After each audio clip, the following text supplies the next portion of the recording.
Alexandre Ferraga et merci beaucoup d'avoir accepté notre invitation dans le cadre de la 3e édition du Festival des 5 continents, co-organisée par l'Organisation internationale de la francophonie et la Maison française de NYU. Cette année, le thème... Bonjour. Merci de votre invitation, merci beaucoup. Merci. Et en fait, cette année, le thème est rencontre.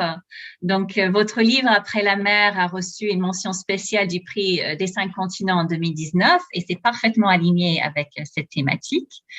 Vous êtes un écrivain à succès, je dirais, et vous êtes libraire près de Nantes après un parcours, je trouve, très original, en commençant par la comptabilité, en passant par des postes d'éducateur auprès d'enfants et d'adultes.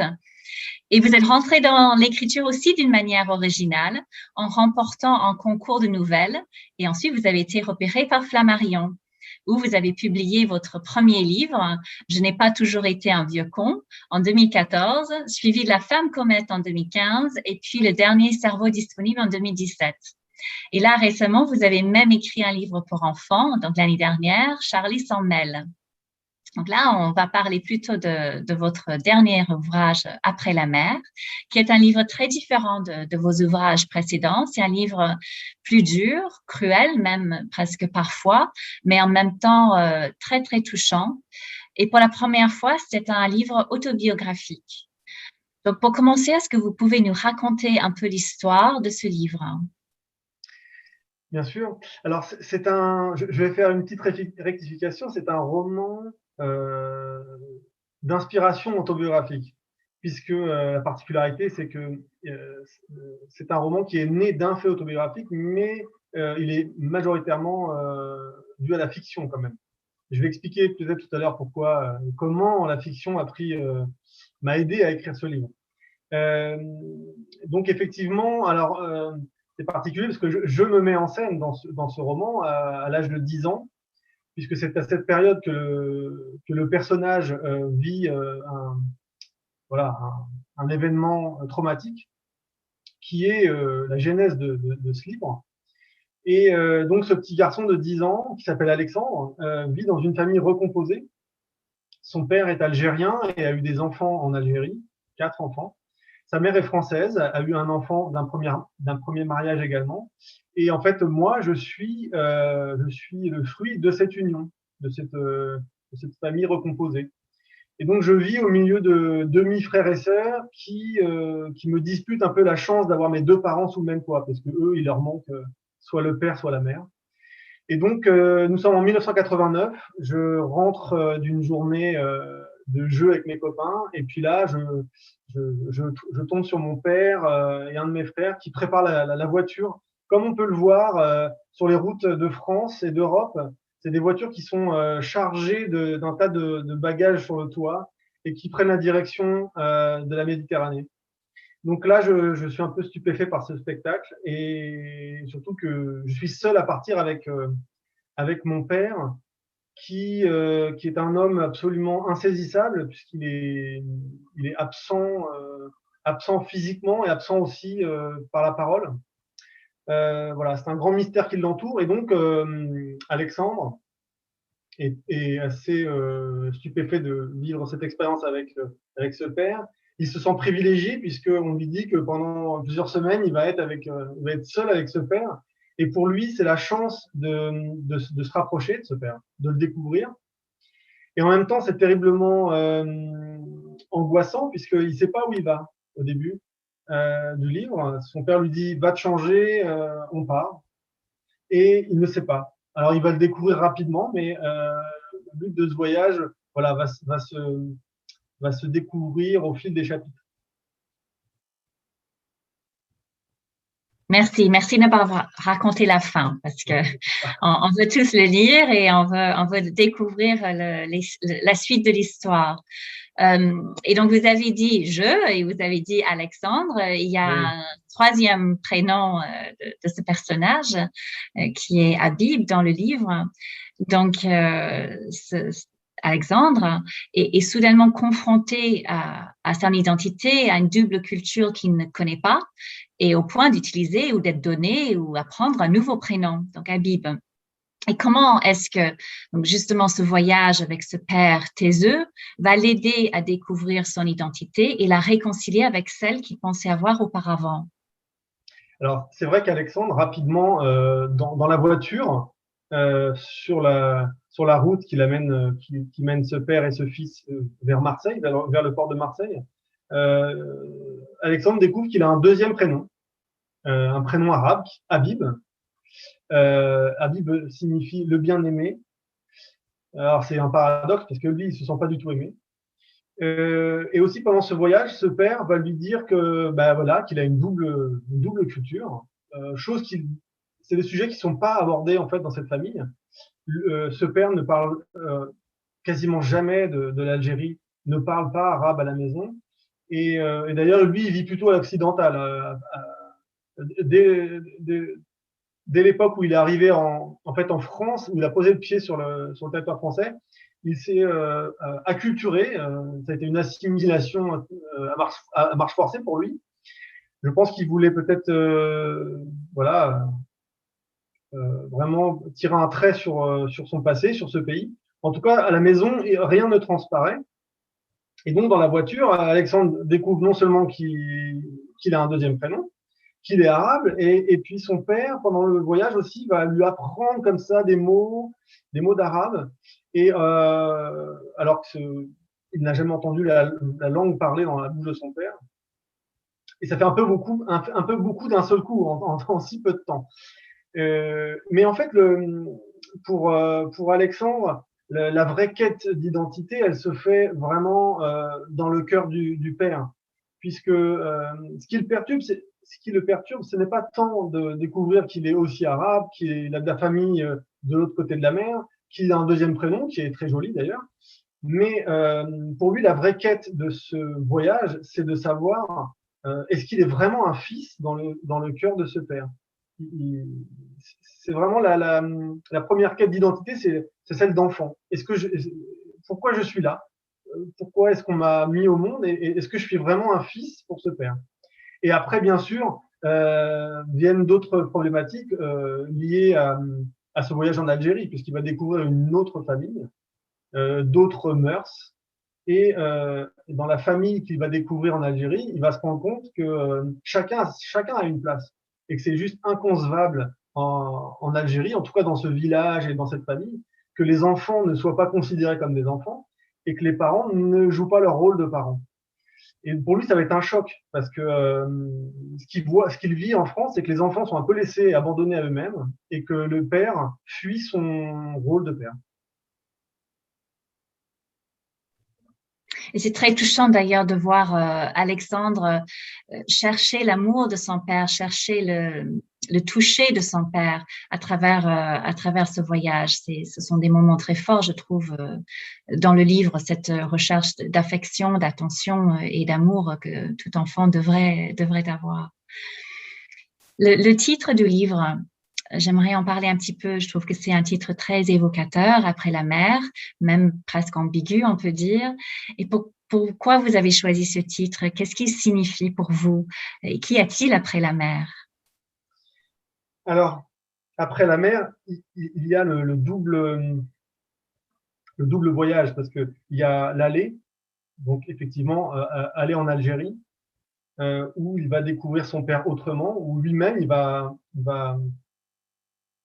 vivre des expériences inédites, être aimé, voilà, parce que la famille là-bas qui va l'accueillir va lui prodiguer énormément d'amour, donc pour lui ça va être une nouveauté. Donc après la mer, il y a l'inconnu, bien sûr, dans ce pays qu'il ne connaît pas. Donc voilà, après la mer, c'est l'inconnu.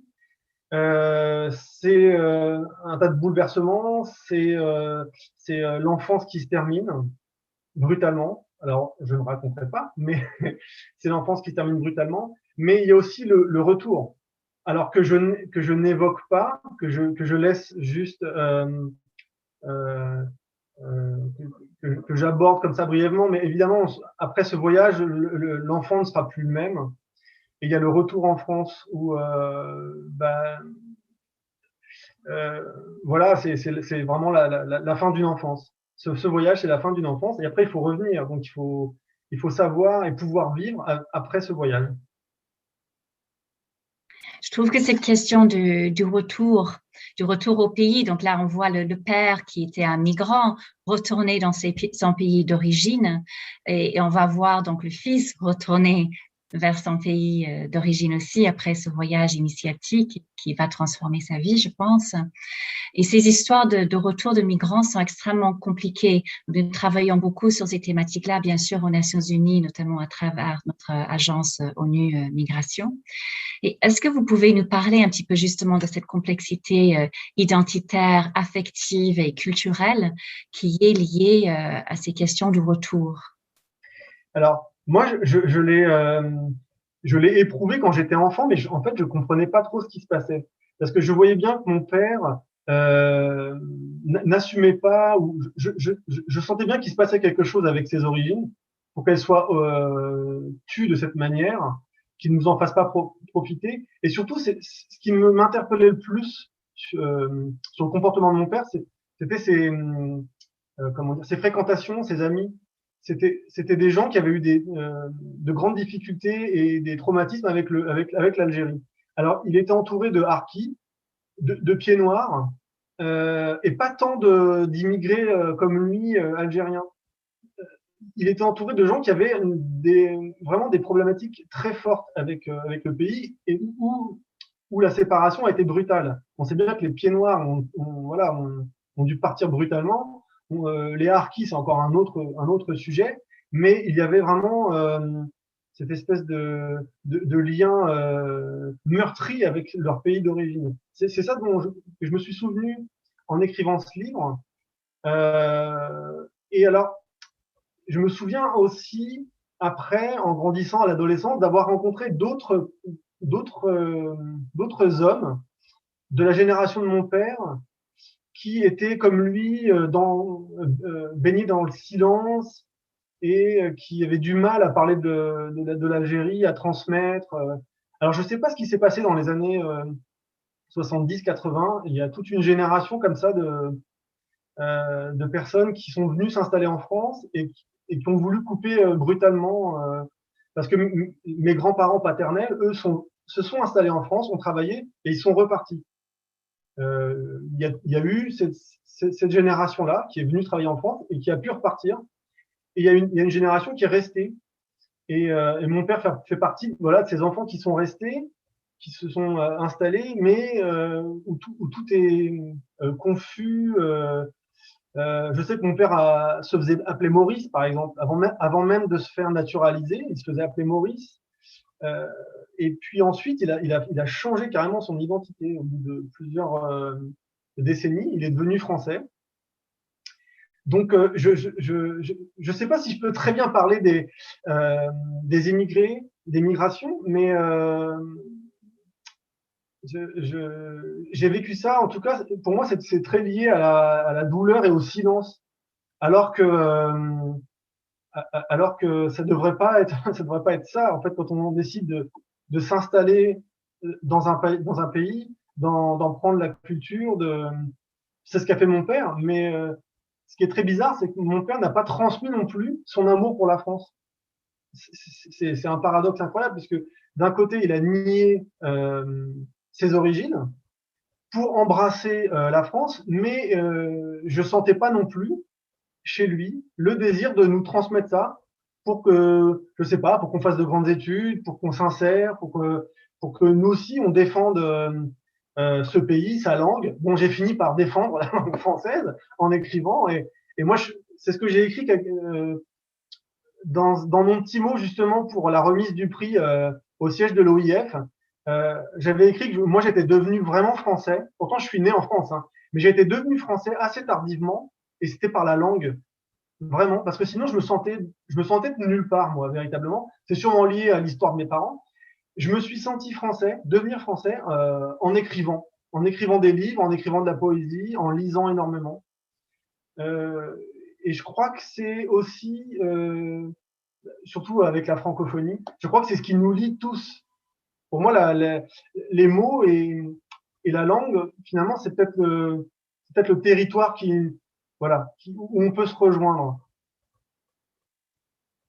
Nous sommes heureux que vous êtes mis à l'écriture, en tout cas, parce que vos livres sont passionnants et celui-ci, je trouve particulièrement, et vous en parlez bien et vous exprimez bien dans votre livre aussi, cette question identitaire et les complexités vraiment d'avoir plusieurs cultures et le fait que la langue française soit le lien, je trouve que c'est tout à fait vrai. Nous-mêmes, nous venons de deux continents très différents, mais nous partageons une langue et ça nous permet de partager beaucoup de choses. Donc, j'ai encore une dernière question donc, par rapport au livre qu'on sait que c'est en partie, en tout cas, d'inspiration autobiographique. Qu'est-ce qui vous a inspiré à l'écrire maintenant, à cette phase de votre carrière et de votre vie? Alors, il y a plusieurs choses, mais il y a quand même deux faits. Alors, déjà, dès mon premier roman, la question du père s'est imposée. Alors, je l'ai pas vu venir. Et en fait, au fil des romans, cette question-là, du lien père-fils, elle n'arrêtait pas de me travailler. Je l'abordais plus ou moins frontalement, plutôt moins que plus d'ailleurs. Et un jour, je me suis dit qu'il faudrait que je règle cette question. Il faudrait que j'aborde vraiment cette question du père. Et puis, le déclencheur, ça a été la naissance de ma fille, puisque pendant des années, moi, j'avais une angoisse terrible, c'était celle de devenir papa. Et même, je m'étais interdit, je pensais que ça m'était interdit de devenir papa, parce que je voulais pas devenir un mauvais père comme mon père a pu l'être à une certaine époque. Donc, ça m'angoissait terriblement. Bon, voilà, les années passant, j'ai fait mon chemin, j'ai fait ma vie, et je suis devenu moi-même papa. Et, euh, et donc, c'était une évidence. Il fallait que je règle cette question du père. Et c'est pour ça que dans l'exergue de mon roman Après la mer, je dis que voilà, je dédie ce roman à ma fille en espérant qu'un jour elle n'ait pas à raconter d'histoire pour parler de son père. Voilà, ce serait si j'arrive à faire ça pour ma fille, ce serait déjà énorme. C'est la plus belle des raisons pour écrire un livre. J'avais remarqué cette dédicace dans l'ouvrage et je pense qu'elle doit en être très fière et elle peut l'être. Donc, merci infiniment, Alexandre. J'ai beaucoup aimé cette conversation avec vous. Merci à vous. Merci de l'avoir partagé, avec les participants du Festival des 5 continents et je vous souhaite une belle suite. Merci beaucoup, je vous remercie tous et bonne lecture. Merci.